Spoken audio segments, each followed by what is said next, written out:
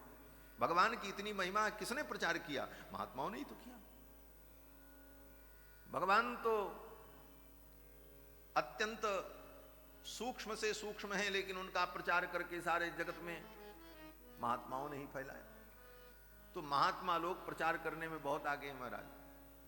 तो दशरथ जी, वशिष्ठ जी महाराज ने दशरथ जी से कहा, राजन इनके साथ भेज दो, ये महात्मा है।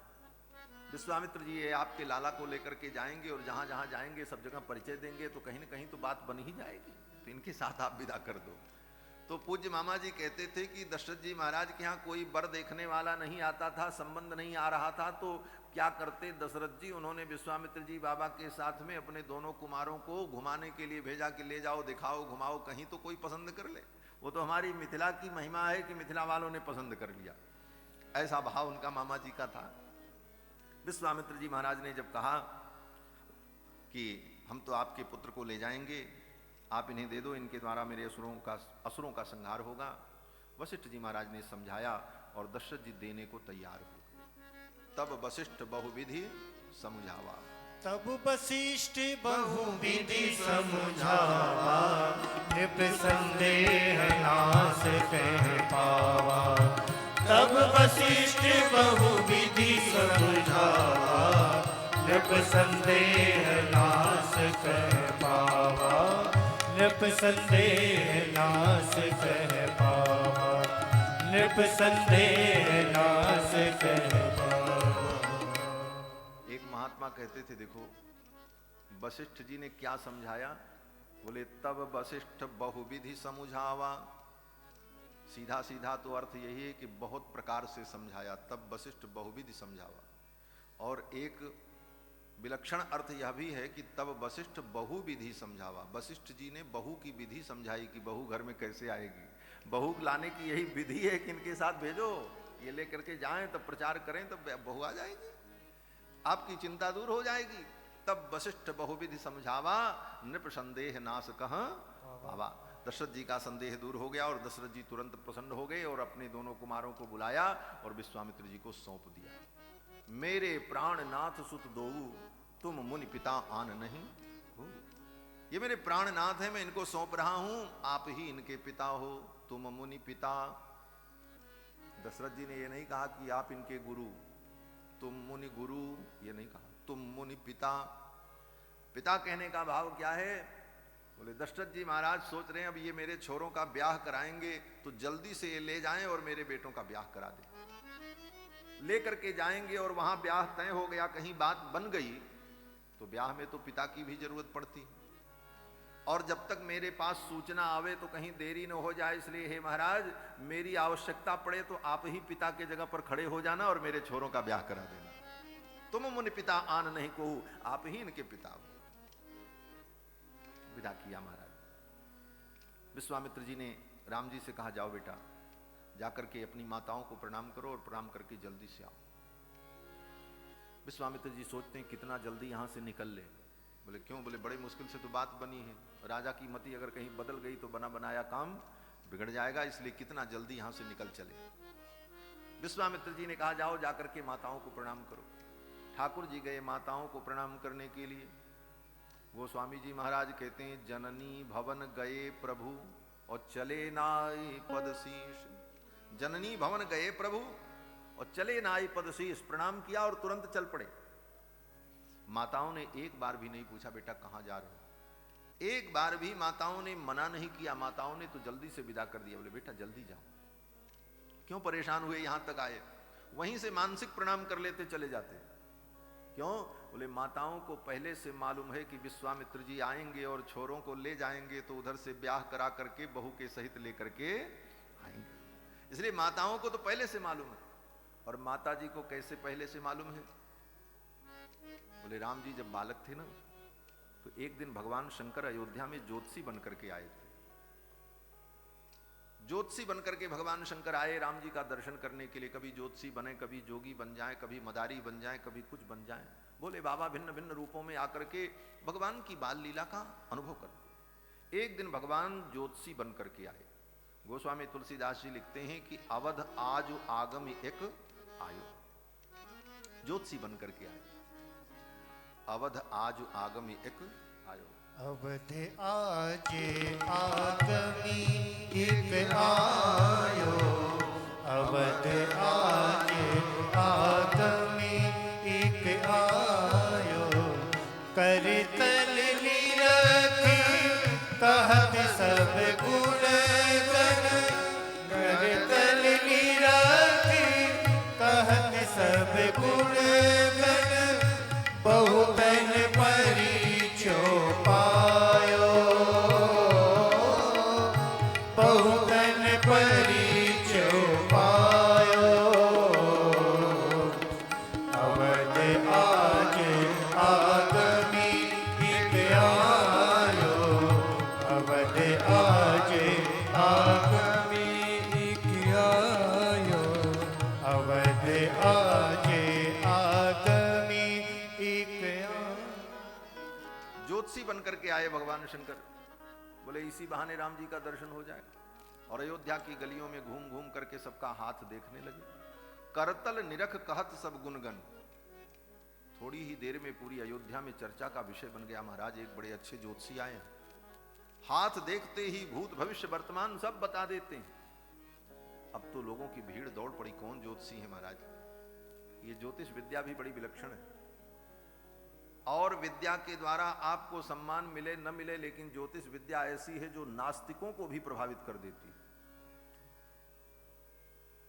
और बाकी विद्याएं तो काल से फलीभूत होती हैं, विद्या काले न पच्यते। लेकिन ज्योतिष विद्या, बोले ज्योतिष विद्या निरंतर फलदायी नहीं रहती। आप ट्रेन में यात्रा करते रहो, बैठने की सीट न मिले तो किसी का हाथ देखने लग जाओ तो दूसरे कहेंगे महाराज आप ज्योतिषी हो, तो आप कह दो हाँ हम ज्योतिषी हैं। बोले तो हमारा भी हाथ देखो। अरे बोले भैया बैठने की जगह तो दो, तो फिर तो सबका हाथ देखेंगे। बोले हाँ ठीक बैठो, सब बैठा लेंगे। बोले हाँ भीड़ में भी आपको जगह मिल जाएगी। ज्योतिष विद्या तो बड़ी विलक्षण विद्या है महाराज। ज्योतिषम चक्षुर उच्यते, ये ज्योतिष विद्या भगवान का नेत्र है, वेद भगवान का नेत्र है।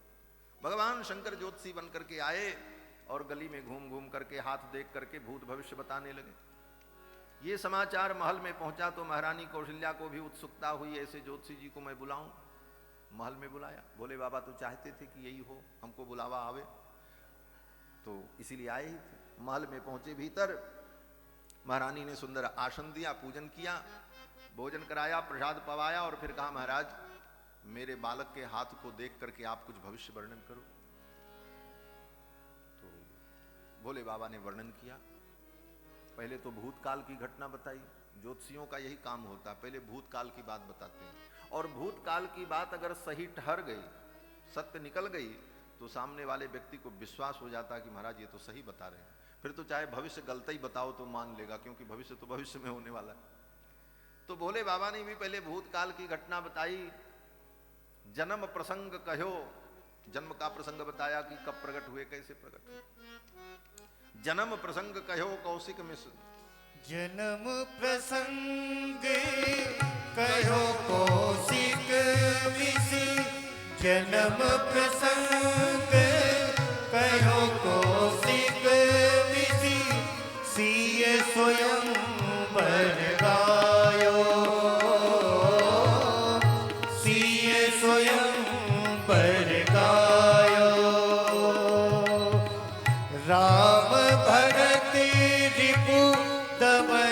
लखन को राम भरत रिपु धवन लखन को जे सुख सुजय से सुनायो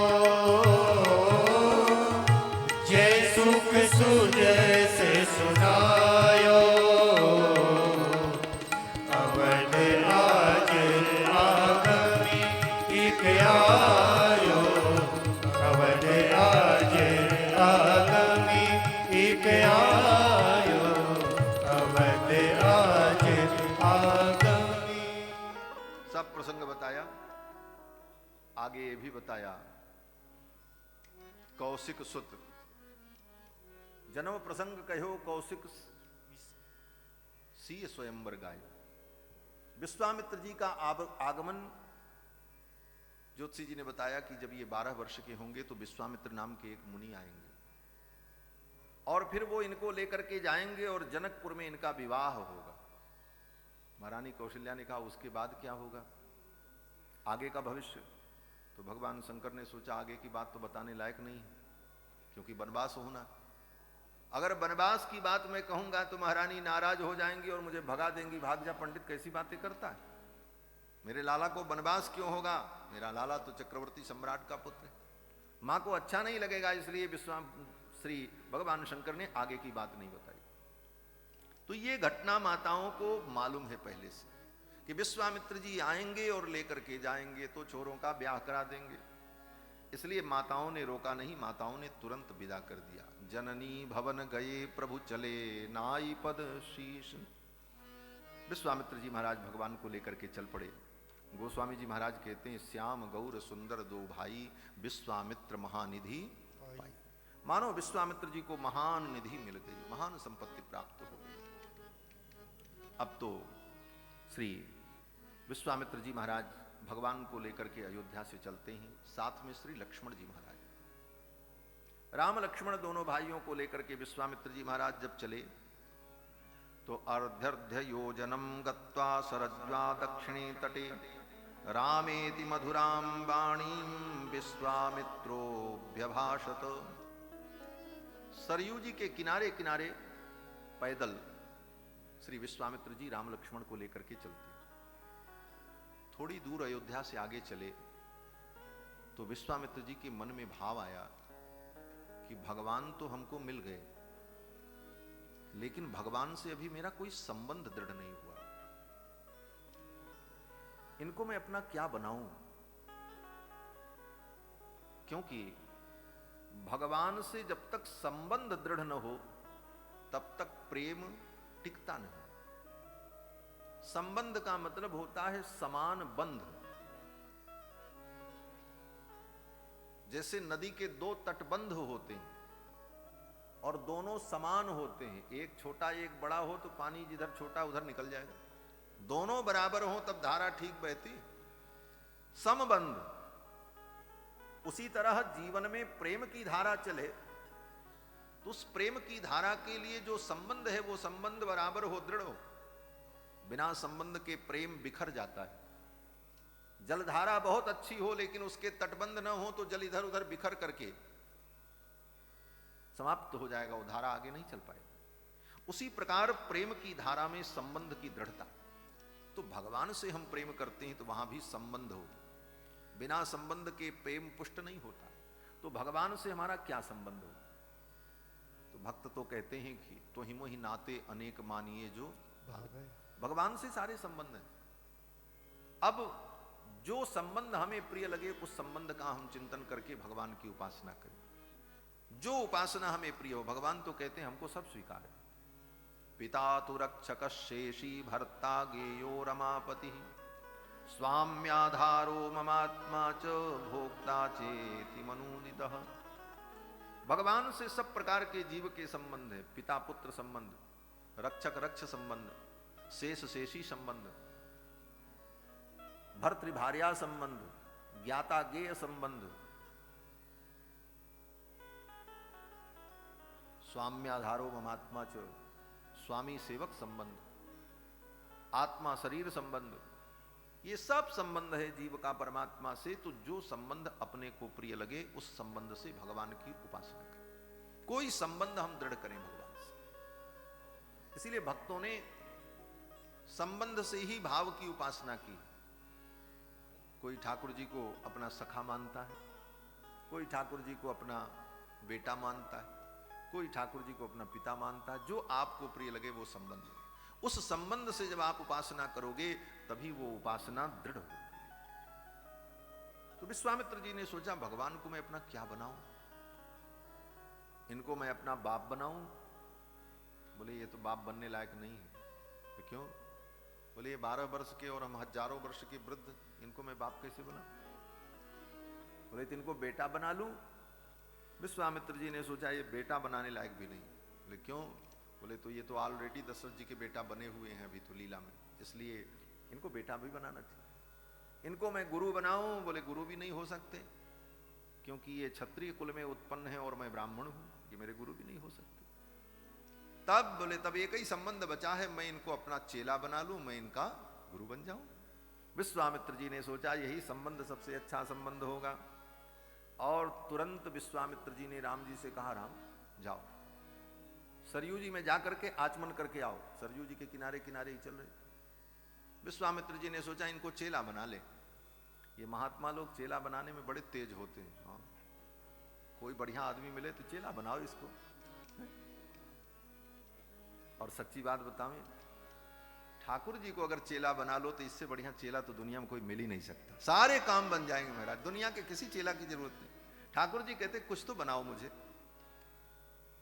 अगर तुम्हारा अभिमान इतना उच्च कोटि का है कि तुम मेरे पुत्र और मेरे दास नहीं बन सकते तो ठीक है, तुम ही मेरे बाप बन जाओ, मुझे बेटा ही बना लो, मैं तो वो भी बनने को तैयार। ठाकुर जी सब करने को तैयार हैं, लेकिन जीव ही पीछे हट जाता।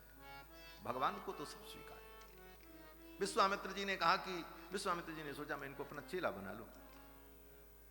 और विश्वामित्र जी ने राम जी से कहा जाओ आचमन करके आओ। राम जी गए और सरयू जी में आचमन किया और आचमन करके आ गए। रामेत मधुराम वाणीम विश्वामित्रोभ्यभाषत गृहाण वत्स सलिलम मा भूतकालस्य पर्ययः। विलंब मत करो। राम जी गए, आचमन करके आए और बैठ गए सामने सरयू जी के तट पर सायंकाल की बेला। और विश्वामित्र जी ने मंत्र दे दिया। क्या मंत्र दिया? बोले बला और अति बला नाम की विद्या प्रदान की। इस विद्या का प्रभाव क्या है? विश्वामित्र जी कहते हैं राम मंत्र ग्रामम गृहाणत्वम बलाम अति बलाम तथा। बला अति बला नाम की जो विद्या है मंत्र ग्राम है। मंत्र ग्राम का मतलब मंत्रों का समूह, एक दो मंत्र नहीं। मंत्र ग्रामम गृहाणत्वम बलाम अति बलाम तथा। इस मंत्र का प्रभाव क्या होगा? विश्वामित्र जी कहते हैं न श्रमो न ज्वरो वाते न ते रूपस्य विपर्ययः। इस मंत्र को, इस विद्या को जो प्राप्त कर लेता है वो कितना भी कार्य करे लेकिन उसको श्रम नहीं होता, थकावट नहीं होती। न श्रमो न ज्वरो, और उसे ज्वर भी नहीं होता। न ते रूपस्य विपर्ययः। इस मंत्र को प्राप्त कर लेने पर तुम्हारे मुखमंडल में कभी विपर्य नहीं होगा। आज जैसे हो सदा ऐसे ही रहोगे। हमारे आपके जीवन में तो विपर्य होता है। आज के 10 साल पहले की फोटो देखो, आज देख लो कितना अंतर है। विश्वामित्र जी महाराज इस दृष्टि से भी राम जी को मंत्र देते हैं। ये मंत्र शिष्य बनाने के लिए तो एक ही मंत्र पर्याप्त था, कोई भी मंत्र सुना देते। लेकिन विश्वामित्र जी सबसे पहले यही मंत्र दे रहे हैं कि जिस मंत्र को प्राप्त करके कितना भी श्रम करोगे लेकिन तुम्हें थकावट नहीं होगी। भगवान की सुकुमारता को देख करके विश्वामित्र जी के अंदर वात्सल्य प्रकट हुआ कि हम तो ऋषि मुनि महात्मा हैं, कितना पैदल चल लेंगे, लेकिन यहां से वहां तक इनको लेकर के जाना है पैदल। इनको पीड़ा न हो, इनको श्रम न हो, इसलिए इनको ऐसी विद्या प्रदान कर दें कि चलने के बाद भी इनको थकावट न हो, न श्रमो न ज्वरो वाते, और इनको किसी भी प्रकार का कोई ज्वर न हो, और इनके स्वरूप में कोई परिवर्तन न हो। न च सुप्तम प्रमत्तम वा धर्षेष्यन्ति नैरिताः। इस मंत्र के प्रभाव से तुम अगर सोते भी रहोगे तो असुर तुम्हारा कुछ नहीं बिगाड़ सकते। चारों तरफ से असुर घेर लेंगे और तुम शयन करते रहो, फिर भी वे असुर तुम्हारा बाल बांका नहीं कर पाएंगे। ऐसी विलक्षण विद्या श्री विश्वामित्र जी महाराज ने राम जी को प्रदान की। और फिर वहीं सरयू जी के तट पर तीनों विश्राम करने लगे, क्योंकि सायंकाल हो गया था। अंधेरे में आगे जाना ठीक नहीं था, तो विश्वामित्र जी ने कहा अब यहीं हम लोग शयन करते हैं। सरयू जी के तट पर घास में, तृण में विश्वामित्र जी, राम जी और लक्ष्मण तीनों शयन करते हैं। महर्षि वाल्मीकि कहते हैं ऊसुस्ताम रजनीम तत्र सरज्वाम सुसुखम त्रयः, तीनों सुख पूर्वक शयन करते। महर्षि वाल्मीकि कहते हैं कि दशरथ नृपसूनु सत्तमाभ्याम, श्री दशरथ जी महाराज के पुत्र हैं, चक्रवर्ती सम्राट के पुत्र हैं, जो मखमल के बिस्तर पर, सुखद बिस्तर पर शयन करते हैं, लेकिन आज ये तृण के बिस्तर पर सो रहे हैं। दशरथ नृपसूनु सत्तमाभ्याम तृणशयनेनुचिते सहोसिताभ्याम, तृणशयने अनुचिते, ये बिस्तर इनके लिए उचित नहीं, ऐसे सुकुमार हैं, लेकिन आज ये इस पे सो रहे हैं। ये क्यों? बोले ये इनकी भक्त वत्सलता है। अपने भक्तों के लिए ठाकुर क्या नहीं करते। तिनहि लाग धरि देह करऊं सब, डरऊं न सुजस न सा। लेकिन नींद नहीं आ रही राम जी को। लेट तो गए तृण के बिस्तर पर, लेकिन कभी इधर करवट लेते, कभी उधर करवट लेते। राम जी को, लक्ष्मण को नींद नहीं आ रही है। तब विश्वामित्र जी ने अनुभव किया कि अरे मैं अपने स्वार्थ के लिए इनको लेकर के आया, इनके सुख में मैंने बाधा उत्पन्न की। ये अत्यंत सुकुमार अयोध्या में जब महल में शयन करते हैं तो इनकी माताएं इनको लोरी सुनाती हैं, सुंदर कहानियां सुनाती हैं, तब हुंकारी भरते भरते इनको नींद आती। छोटे बच्चों को नींद कैसे आती? बोले नींद नहीं आती तो माताएं बगल में बैठ करके सिर सहलाती हैं, कोई कोई कहानी सुनाती हैं, तो बच्चे कहते हैं करते करते फिर जब हूं बंद हो गई तब माताएं समझती अब नींद आ गई। विश्वामित्र जी सोचते हैं आज मैं इनको इस सुख से वंचित कर दिया। माताएं इन्हें शयन कराती थीं, माताओं की लोरी सुनकर के ये शयन करते थे, आज इनको लोरी कौन सुनाएगा? तो विश्वामित्र जी ने सोचा ये भूमिका मुझे ही निर्वाह करना।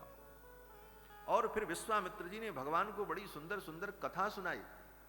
महर्षि वाल्मीकि इन्हीं भावों का वर्णन करते हुए एक पंक्ति में कहते हैं कि कुशिक सुत बचोनुलालिताभ्याम, कुशिक सुत बचोनुलालिताभ्याम, विश्वामित्र के वचनों से ठाकुर लालित हुए। विश्वामित्र जी ने उनका लाड किया, स्नेह किया और सुंदर सुंदर कहानी सुनाई। तब ठाकुर जी को नींद आई। सुखमि वसा विभवऊ विभावरी च, सुख पूर्वक वो विभावरी, वो रात्रि व्यतीत हुई। किसके लिए कह रहे हैं सुख पूर्वक? सुखमि वो विभावरी च, राम जी के लिए। बोले राम जी के लिए तो सब रात्रि सुख पूर्वक है, लेकिन ये विश्वामित्र जी के जीवन की पहली रात्रि है जो परम सुखमय रात्रि। क्यों? बोले साक्षात परब्रह्म परमात्मा उनकी गोद में अपना सिर रख करके सोए। क्यों? बोले तकिया तो था नहीं।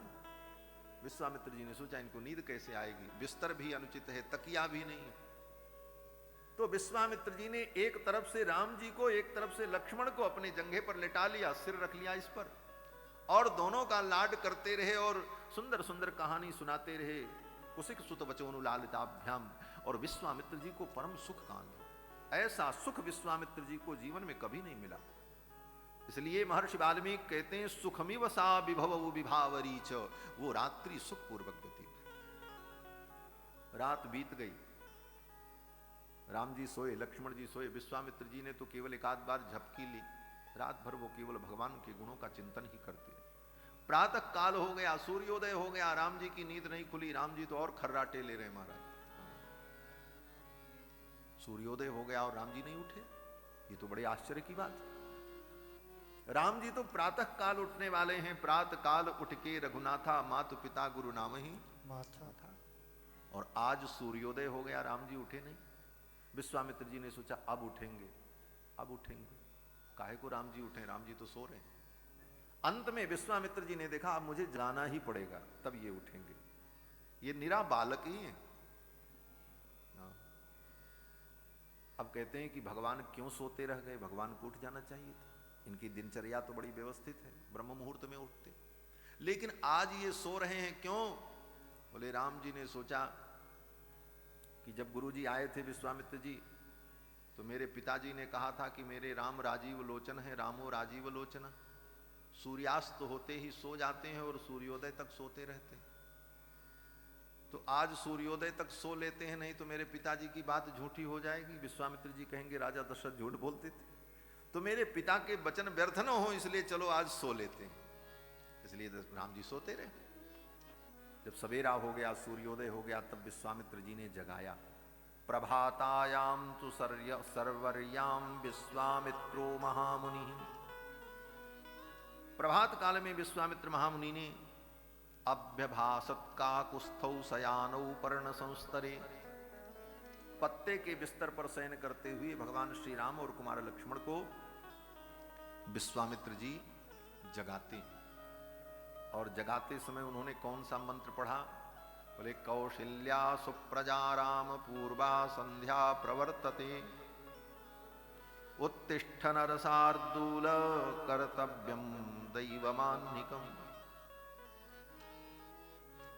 जिन राम को पाकर के कौशल्या सुप्रजा हो गई, सुंदर पुत्रवती हो गई, सुंदर पुत्र वाली हो गई, ऐसे कौशल्या के पुत्र हे राम, कौशल्या सुप्रजा राम पूर्वा संध्या प्रवर्तते, प्रातः काल की संध्या बेला हो गई है, उठो। उत्तिष्ठ नरसार्दूल कर्तव्यम दैवमान्निकम, अपने आह्निक कृत्य का, प्रातः कालीन कृत्य का संपादन करो, नित्य क्रिया जो है प्रातः काल की वो संपादित करो, उठो। ऐसा कह करके विश्वामित्र जी ने राम जी को जगाया। आज भी मंदिर में भगवान को जगाया जाता है तो यही मंत्र बोला जाता है।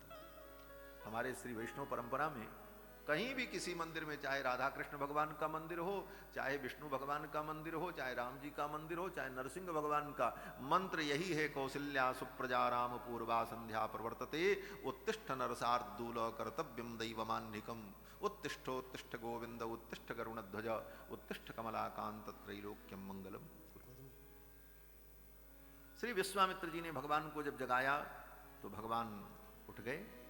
उठ करके गुरुदेव के चरणों में प्रणाम किया, तीनों ने सरयू जी में स्नान किया और फिर संध्या वंदन किया, गायत्री का जप किया।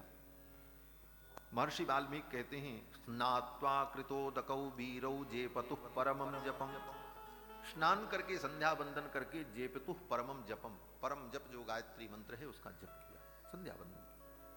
भगवान श्री राम के चरित्र से यह शिक्षा लेनी चाहिए कि सभी ब्राह्मण क्षत्रिय वैश्य तीन वर्ण के लोगों को प्रातः मध्याह्न सायं संध्या करनी चाहिए। संध्या परम धर्म है। आज स्थिति यह है कि महात्मा लोग भी संध्या नहीं करते। बहुत कड़वा शब्द मैं कह रहा हूं, संध्या वंदन करने का उनको समय नहीं।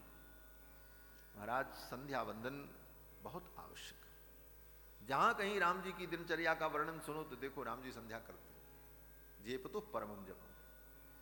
संध्याहीनो असुचिर नित्य, जो व्यक्ति संध्या वंदन नहीं करता वो सदा अपवित्र ही रहता है, उसके द्वारा किए गए सारे कर्म व्यर्थ हो जाते। इसलिए संध्या वंदन तो आवश्यक रूप से करना चाहिए। संध्या वंदन किया तीनों ने और फिर वहां से आगे चले।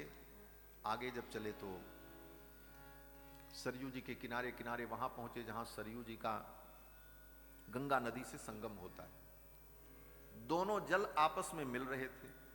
जल के मिलने पर आवाज उत्पन्न हो रही थी घर घर घर घर की। तो राम जी ने पूछा विश्वामित्र जी से, गुरु जी ये घर घर घर घर की आवाज कहां से आ रही?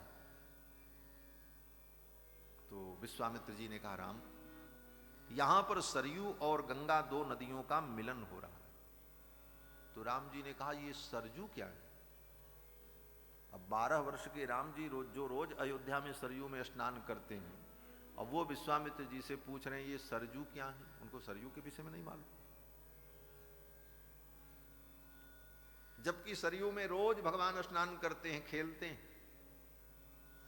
जल क्रीड़ा करते, लेकिन विश्वामित्र जी से कहते हैं ये सरयू क्या है? ये पूछने का भाव क्या है? बोले भाव ये है कि विश्वामित्र जी को भगवान अपनी बाल लीला का सुख प्रदान करना चाहता है। जैसे बालक होता है ना, बालक को आप कहीं लेकर के जाओ, आपके साथ कहीं जाए तो क्या करता है? बोले कोई नई चीज देखता है तो कहता है बाबूजी बाबूजी ये क्या है, ये कौन सी वस्तु है, इसको क्या कहते हैं, ये कौन सी जगह है, वो हर चीज जानना चाहता है। उसी प्रकार से भगवान भी लीला करते हुए विश्वामित्र जी को अपनी बाल लीला का सुख प्रदान करते।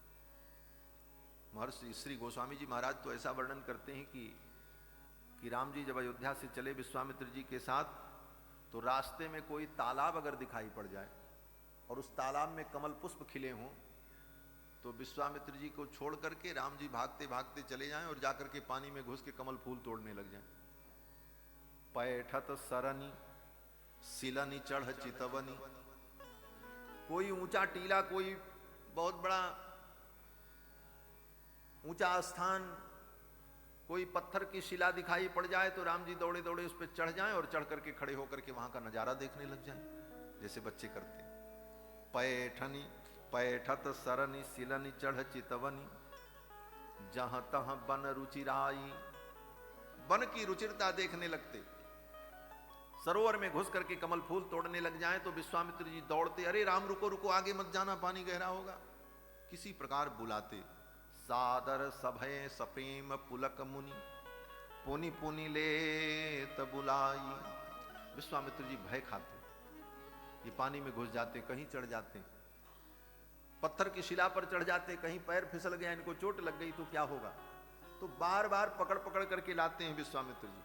फिर विश्वामित्र जी कभी कभी सोचते भी हैं, किस चक्कर में हम पड़ गए, ये छोरों को लेकर के आए, ये क्या करेंगे, इनको हम संभालेंगे कि ये हमको संभालेंगे। विश्वामित्र जी को तो आगे तो ऐसा सुंदर वर्णन है महाराज, अभी प्रसंग आएगा, बाल लीला भगवान की बड़ी अद्भुत। विश्वामित्र जी को सुख देने के लिए भगवान सब कर रहे। अब विश्वामित्र जी दोनों का हाथ पकड़ करके चल रहे हैं, कहीं ये भागे ना, इधर उधर जाए ना। राम लक्ष्मण दोनों भाइयों को लेकर के चल पड़े। सरयू जी का परिचय देते हैं। विश्वामित्र जी ने कहा, सरह प्रवृत्ता सरयु पुण्या ब्रह्म सरच्युता। मान सरोवर से प्रकट होने वाली ये सरिता सरयू हैं, इनका गंगा में संगम हो रहा है। सरयू जी का परिचय दिया और फिर आगे जब बढ़े तो वो जंगल आ गया, जिस जंगल में ताड़का नाम की राक्षसी रहती थी। तो विश्वामित्र जी ने कहा, राम इसी जंगल से होकर के चलना है। राम जी ने कहा, गुरुदेव इस जंगल के वातावरण को देखकर, यहां की ऊंची नीची भूमि को देखकर, यहां के भग्नावशेष को देखकर ये लगता है कि यहां पर पहले कोई नगर था, कोई जनपद था। तो विश्वामित्र जी ने कहा, हां राम, यहां पर मलद और करुष नाम के दो जनपद हुआ करते थे और बड़े स्फीत जनपद थे, समृद्ध थे। लेकिन यहां पर ताड़का नाम की एक राक्षसी आ गई, उसने यहां के लोगों को खा लिया, पूरा नगर समाप्त हो गया। ये मलद और करुष नाम का जो जनपद है, यहीं पर देवराज इंद्र का ऋषियों ने अभिषेक किया था। जब इंद्र को ब्रह्म हत्या लगी तो उस ब्रह्म हत्या की निवृत्ति के लिए ऋषियों ने यहीं पर उनका अभिषेक किया और उस अभिषेक से इंद्र की ब्रह्म हत्या का जो मल था वो छूट गया, इसीलिए इस जनपद का नाम मलद पड़ा। लेकिन कालांतर में ताड़का राक्षसी यहां आ गई और उसने सब कुछ समाप्त कर दिया और वो इसी रास्ते में रहती है। सेयम पंथानमावृत्य बसत्यत्यर्ध योजनी, 1.5 योजन में वो रहती है, उसका क्षेत्र है और यही क्षेत्र उसका है। इसलिए राम सावधान हो जाओ, वो कभी भी आ सकती, कहीं से भी आ सकती है। भगवान श्री राम ने अपने धनुष को ज्यासज्ज कर लिया, धनुष की डोरी बांध ली, बाण को हाथ में ले लिया। अब तीनों चल रहे हैं। विश्वामित्र जी ने कहा, राम वो ताड़का कभी भी कहीं से आ सकती, और आ जाए तो उसे छोड़ना मत, मार देना। राम जी ने कहा, गुरु जी मार देंगे। फिर थोड़ी दूर चले तो विश्वामित्र जी ने कहा, राम ताड़का आ जाए तो उसे मार देना, स्त्री समझ करके उसके ऊपर दया मत करना। नहीं ते स्त्री बध कृते घृणा कार्या नरोत्तम, हे नरोत्तम, उसको स्त्री समझ करके उसके ऊपर दया मत करना, उसको मार देना। राम जी ने कहा मार देंगे। फिर थोड़ी दूर चले तो विश्वामित्र जी ने फिर कहा, राम मैं जानता हूं तुम मर्यादा पुरुषोत्तम, कहीं स्त्री समझ करके उसके ऊपर तुम्हें दया आ गई तो देखो, विष्णुनाच पुरा राम भृगुपत्नी पतिव्रता अनिंद्रम लोकमिच्छन्ति काव्य माता निषूदिता। उदाहरण दिया विश्वामित्र जी ने कि सारे लोकों को समाप्त कर देने की इच्छा से भृगु जी की पत्नी ने जब संकल्प किया कि मैं सारी दुनिया को समाप्त कर दूंगी, तो भृगु की पत्नी को भगवान विष्णु ने मारा। अर्थात आप विष्णु के अवतार हैं, ये काम आपने पहले भी किया है। जो स्त्री लोक के लिए घातक बन जाए, ऐसी स्त्री का वध कर देने में भी कोई पाप नहीं है। इसलिए स्त्री को मारने में आप भय मत करना, संकोच मत करना, इस राक्षसी को मार देना। राम जी ने कहा मार देंगे। फिर आगे चले, फिर कहा 5 बार विश्वामित्र जी ने राम जी से कहा कि ताड़का आ जाए तो उसे मार देना। राम जी सुनते सुनते परेशान हो गए। राम जी ने कहा, अरे गुरु जी वो आवे तब न हम मारे, वो तो आई नहीं अभी तक, आप कहते हो मार दो मार दो। क्योंकि विश्वामित्र जी महाराज चाहते हैं कि इन असुरों का संहार हो। तो अंत में भगवान श्री राम ने सोचा कि जब तक ताड़का मरेगी नहीं तब तक हमारे गुरु जी को शांति मिलेगी नहीं। 5 बार गुरु जी कह चुके हैं अब ताड़का आवे तब हम मारें, तो अब तो यही है कि अब ताड़का की प्रतीक्षा करना ठीक नहीं है, अपितु ताड़का को बुला ही लेना चाहिए। अब वो कब आएगी पता नहीं, इसलिए कुछ मैं ऐसा करूं कि ताड़का आ जाए। और स्वयं भगवान ने मानो ताड़का को बुलाने का उपक्रम किया। क्या किया? बोले एवं मुक्त्वा धनुर्मध्ये बद्ध्वा मुष्टिमरिंदमः। अपने धनुष की डोरी को भगवान श्री राम ने ऐसे पकड़ा जोर से। एवं मुक्त्वा धनुर्मध्ये बद्ध्वा मुष्टिमरिंदमः ज्याघोषमकरोत्तीव्रं दिशः शब्देन नादयन्। धनुष की डोरी को पकड़ करके राम जी ने जोर से खींचा, और खींच करके जब छोड़ा तो उस धनुष से ऐसी टंकार हुई, तेन शब्देन वित्रस्ता ताटका वनवासिनः। भगवान के धनुष के डोरी की टंकार से पूरा ताटका वन कंपित हो गया। और ताड़का सो रही थी, उसकी नींद खुल गई और वो दौड़ पड़ी महाराज।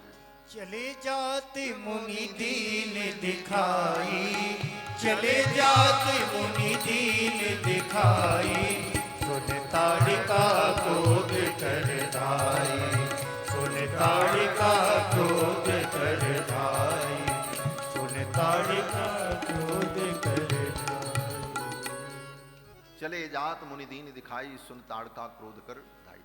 ताड़का क्रोध करके दौड़ी, और जब दौड़ी ताड़का तो लक्ष्मण जी ने सोचा मैं भी अपना काम कर लूं। तो लक्ष्मण जी का काम क्या है? बोले कोई ऐसी राक्षसी आ जाए तो उसका नाक कान काटना, यही लक्ष्मण जी का काम। लक्ष्मण जी ने केवल शूर्पणखा का ही नाक कान नहीं काटा है, ताड़का का भी नाक कान लक्ष्मण जी ने काटा है, श्रीमद् वाल्मीकि रामायण। और एक राक्षसी और अयोमुखी नाम की राक्षसी थी, उसका भी नाक कान लक्ष्मण जी ने काटा है। 3 राक्षसियों का नाक कान लक्ष्मण जी ने काटा है। अब महाराज जब ताड़का आई तो लक्ष्मण जी ने विनिवृत्ताम करोम्यद्य हृतकर्णाग्रनासिकाम, लक्ष्मण जी ने कहा मैं इसके नाक कान को काट लेता हूं। लक्ष्मण जी महाराज ने नाक कान काटने का जब तक उपक्रम किया तब तक तो वो बड़ी जोर से गर्जना की। ताड़का गर्जना करती हुई जब ताड़का उधर से आई तो राम जी ने सोचा थोड़ा बाल लीला का सुख विश्वामित्र जी को प्रदान करें। बाल लीला का सुख प्रदान करने के लिए राम जी ने क्या किया? बोले ताड़का को देख करके राम लक्ष्मण दोनों भाई ऐसे डरे कि फट से आकर के विश्वामित्र जी को पकड़ ली। जैसे बालक किसी को देख करके डर जाए, ऐसा अभिनय किया राम जी ने। जब पकड़ लिया विश्वामित्र जी को तो विश्वामित्र जी ने दोनों बालकों के सिर पर हाथ रखा, आशीर्वाद दिया, और विश्वामित्र जी ने जोर से ताड़का को डांटा। विश्वामित्रस्तु ब्रह्मर्षिर हुंकारेणाभिवर्त्यताम। हुंकार करते हुए विश्वामित्र जी ने कहा तिष्ठ तिष्ठ, रुक जा। अब तो महाराज ताड़का वहीं रुक गई, स्तब्ध हो गई। राम लक्ष्मण को देखा, दोनों के मस्तक पर विश्वामित्र जी ने हाथ फेरा और कहा, स्वस्ति राघवयोरस्तु, दोनों राघव का कल्याण हो, मंगल हो। मंगलाशासन किया भगवान का विश्वामित्र जी ने। स्वस्ति राघवयोरस्तु जयम चैवाभ्यभाषत, तुम्हारी जय हो, ऐसा आशीर्वाद दिया। जब आशीर्वाद दे दिया, मंगलाशासन कर दिया, तब राम जी ने कहा, अब हम ताड़का को मार देंगे। बोले ताड़का को तो पहले भी मार सकते थे, लेकिन श्री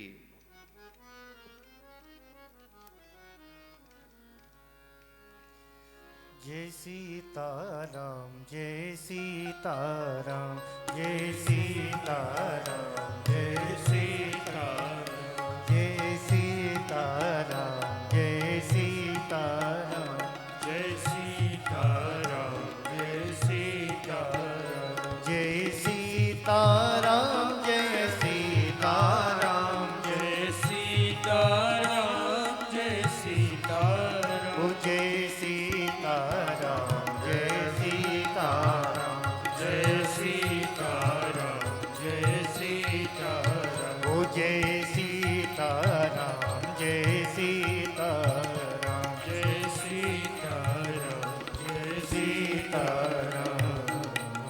श्री सीतारामचंद्र भगवान की जय। हमारे परम सुहृद श्री आचार्य इंद्रेश जी के शिक्षा गुरु श्री श्री प्रसाद जी महाराज पधारे, आपका भी अभिनंदन, स्वागत। क्योंकि गुरु जी की ही चर्चा चल रही है, गुरु की कृपा से ही तो चेले का कल्याण होता है। हमारे यहाँ कहते हैं ना कि गुरु मेहरबान तो चेला पहलवान, गुरु मेहरबान तो चेला पहलवान। और विश्वामित्र जी ने भी यही किया। राम जी और लक्ष्मण दोनों भाई जब डर गए ताड़का को देखकर, भगवान क्या डरेंगे, लेकिन लीला है ठाकुर जी की, विश्वामित्र जी को सुख देना था और गुरु की महिमा क्या है ये बताना था भगवान, इसलिए डरने का अभिनय किया भगवान ने। और दोनों बालक डर करके विश्वामित्र जी से जब चिपक गए, तब विश्वामित्र जी ने उनको आशीर्वाद दिया, स्वस्ति राघवयोरस्तु जयम चैवाभ्यभाषत, हे राघव तुम्हारा मंगल हो, स्वस्ति कल्याण हो, विजयी भव, ऐसा आशीर्वाद दिया। तब राम जी ने कहा, अब हम ताड़का को मार देंगे। क्यों? बोले अब गुरु जी का आशीर्वाद मिल गया। अगर हम पहले मार देते ताड़का को तो शायद मेरे मन में अभिमान आ जाता कि मैं बहुत बड़ा वीर हूं, बड़ा पराक्रमी हूं, लेकिन अब मैं ताड़का को मारूंगा तो अपने गुरुदेव की कृपा से मारूंगा। इस कृपा का अनुसंधान करते हुए ठाकुर जी ने धनुष बाण उठाया और एक ही बाण में ताड़का का काम समाप्त कर दिया। एक ही बाण प्राण हर लीला, दीन जानते ही निज पद दीना। एक ही बाण प्राण हर लीला, दीन जानते ही निज पद दीना। दीन जानते ही निज पद दीना, दीन जानते ही निज पद दीना। ताड़का को एक ही बाण में भगवान ने मार दिया। मिथिला की सखियां कहती हैं, एक ही बाण में ताड़का राक्षसी, जो गिरी सो पड़ी की पड़ी रह गई, उठ नहीं पाई। एक ही बाण में भगवान ने ताड़का का संहार कर दिया। बोलो श्री सीतारामचंद्र भगवान की जय। जय जय श्री सीताराम।